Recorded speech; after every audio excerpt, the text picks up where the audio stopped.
Okay, so this is my second time making this video today. I'm gonna try to be brief. I've been having technical difficulties and I'm really frustrated and don't feel like repeating everything I did off the first time, but I'm gonna try to just give a recap or a synopsis.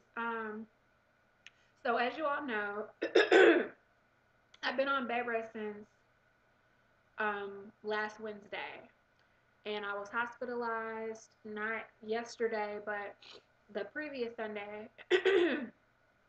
So today makes 8 days that I've been in labor. Um,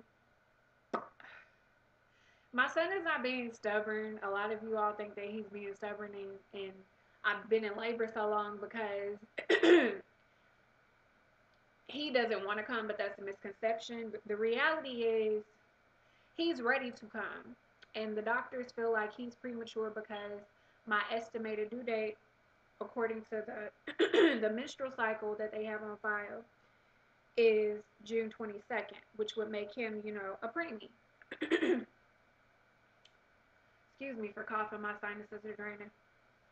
Anyway, I've never been regular, so him being a preemie is very unlikely considering the size that I am because I have not overeaten during my pregnancy. I've taken all of the steps, that I possibly can take in order to ensure that I gain no more than 30 or 40 pounds. I was 138 pre-pregnancy and I am now 161 pounds. Um, the, when I went to the doctor that Sunday and I was admitted, it was because I had bleeding, irregular bleeding, not the typical spotting that a lot of pregnant women have, but it was bleeding. My cervix had changed and I was dilated 2 centimeters. You can deliver a baby once you reach 7 or more centimeters, although they say that you're supposed to be 10.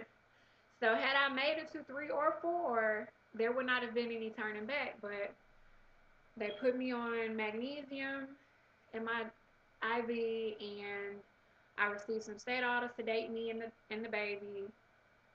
I received a steroid shot, one in each hip to help with his lungs in case he did, come on and come out. That way, that it's just the extra precaution. We'd rather him be in there, breathing and coming out wheezing and can't, hardly make it. So, um, then when I got sent home that Wednesday, I got put on. It's called Procardia, and it's a blood pressure medicine. I did independent research, but that's not what they told me it was for. Of course, it has other uses, but lo and behold, and to no avail, it is a blood pressure medicine. Because I have regular blood pressure. I do not suffer from hypertension, although it runs in my family.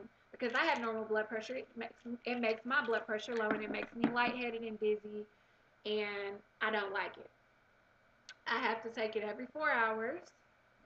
And what it does is it's supposed to stop and slow the contractions and keep baby at bay. I have about 2 weeks supply, 180 capsules. I might be wrong. My math is horrible. But what really frustrates me is I think the medical staff that I've been dealing with have been very, very, very, very insensitive. When I got admitted, I specifically stated from my diet from the cafeteria that I do not consume pork products. And the first thing they brought me when I was able to eat table food was a fucking pork chop and some jello. Gelatin is made out of pork. A pork chop. What's the first fucking word in the name of the damn food? Pork. But anyway, the capsules they have gelatin casein. So once again, pork is what's being put in my body, and I don't like it. Um, I went back to the doctor Friday. Went back to the hospital actually because the on-call nurse on the phone didn't give a fuck about me. She was just reading my file. I never talked to this bitch a day in my life. She's not my standard nurse. She does not assist any of my doctors that I've spoken with. She's never looked at me. She's just an on-call person. And I mean, you can't treat somebody over the phone. It just doesn't work. So when she was like, "Oh, just keep taking your medicine, you'll be fine," I took my black ass to the hospital. And they told me that I had a UTI and I got put on some more medication with some more gelatin casing. Anyway, I'm happy even though I'm at home and I'm supposed to be on bed rest and I'm being a knucklehead right now because I'm sitting up. I'm supposed to be laying down. I am happy that at home I can consume regular food. Um, I went like over 50 hours without eating when I was admitted into the hospital that Sunday. I had not eaten since 9:30 that morning. My mother and I had Mother's Day brunch together, and I was not allowed to eat solid food until Tuesday afternoon, and it sucked. And I cried and was like a baby, bitching and complaining with my fist in my mouth. And then it was like everybody who came to visit me, they came to visit me like when they was hungry. And then they're like, oh, I'm hungry. I'm finna go get something to eat. Well, at least they were conscious enough and careful enough not to eat in front of me because it would have been rude. But I'm still like, okay, really, you gonna announce it? You gonna announce that you hungry and I'm up here fucking starving? And then the doctors were saying that I couldn't eat because the magnesium was gonna make me sick and da da da. And I mean, I understand medical stuff, but I believe in holistic health. In Mississippi, I had a very hard time finding me a doula and a midwife because that's really what I wanted to do. Um, so I had to turn to contemporary medicine, which I absolutely hate. Why would you give me something that if I eat it's gonna make me throw up? Which would tell you automatically that it's poison, correct? Why would you give me something with gelatin casing? Even if you eat pork, and I specifically said that I don't eat pork, why would you bring me a fucking pork chop? I mean, and why are y'all giving people pork chops in the fucking hospital anyway?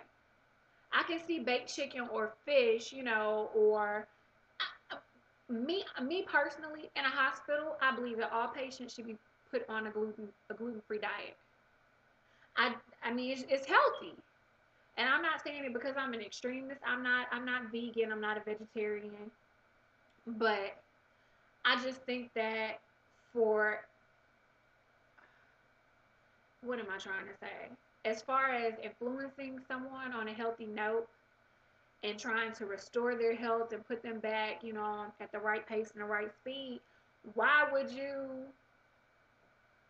not put them on a diet that falls in line with trying to keep them healthy? Like, why would you give somebody a pork chop in a fucking hospital? Like, it just is fucking ridiculous to me. But anyway, you all have been kept up to date. This is pretty much a rant, but it's a synopsis. I have not been answering my phone because I haven't really felt like talking to anybody. I've been frustrated.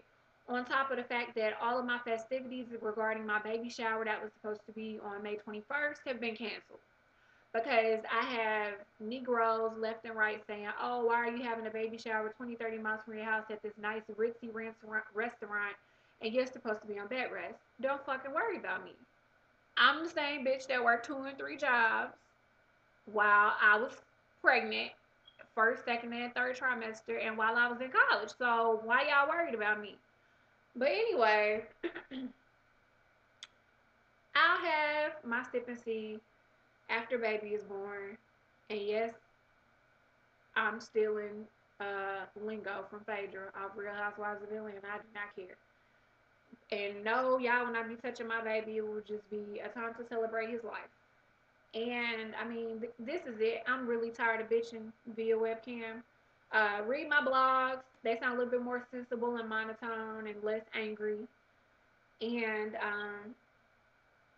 I'll probably video blog after he's born. I think that's how I'm going to try to document his life. So, thank you for watching, and all of your inquiries are welcome. But I would prefer that no one calls my phone. Just IM, tweet, text. I just don't feel like talking. Holla.